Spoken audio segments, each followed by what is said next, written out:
Concept bye pen के इस lecture में आपका स्वागत है।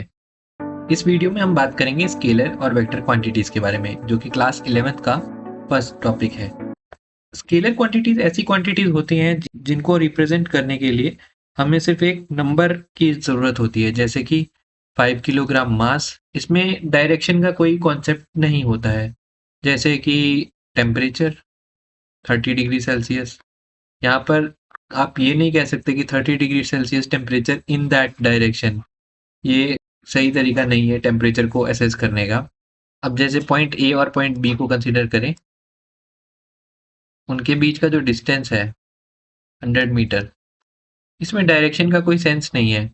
डायरेक्शन का सेंस तब आता है जब कोई मूवमेंट एसोसिएटेड होती है। जैसे कि अगर आपको मैं बोलूं कि पॉइंट ए पर एक व्यक्ति खड़ा था और वो पॉइंट बी पर चला गया ईस्ट डायरेक्शन में, और वो गया 50 मीटर, तो ये जो 50 मीटर है ये है मैग्नीट्यूड, और जो डायरेक्शन है ये डायरेक्शन उस मूवमेंट की, और ये दोनों मिलकर बनाते हैं एक वेक्टर। तो वेक्टर क्वांटिटी ऐसी क्वांटिटीज होती हैं जिनके अंदर एक पार्ट होता है मैग्नीट्यूड, जो कि स्केलर्स में भी होता है, और दूसरा पार्ट होता है डायरेक्शन। अब जैसे एग्जाम्पल के लिए हम देखें, एक पार्टिकल की अगर वेलोसिटी की हम बात करें, वेलोसिटी जो कि मान लेते हैं 5 मीटर पर सेकेंड टुवर्ड्स राइट डायरेक्शन है, तो इस केस में हमारे पास 5 मीटर पर सेकेंड जो है वो हमें बता रहा है मैग्नीट्यूड, और डायरेक्शन जो है वो उसकी राइट है, इसलिए वो एक वेक्टर क्वांटिटी है। अब अब बात करते हैं स्केलर और वेक्टर क्वांटिटीज के बीच के मेजर डिफरेंसेस के बारे में। तो सबसे पहली बात है मैग्नीट्यूड। स्केलर क्वांटिटीज में मैग्नीट्यूड होता है, हाँ। वेक्टर क्वांटिटीज में भी मैग्नीट्यूड होता है, हाँ, बिल्कुल सही। लेकिन डायरेक्शन की अगर बात करें तो स्केलर क्वांटिटी में डायरेक्शन नहीं होती, लेकिन वेक्टर क्वांटिटी में डायरेक्शन एसोसिएटेड होती है। यही तो मेजर डिफरेंस है स्केलर और वेक्टर के बीच में। एग्जाम्पल की बात करें तो टेम्परेचर एक स्केलर क्वांटिटी है और वेलोसिटी एक वेक्टर क्वांटिटी है।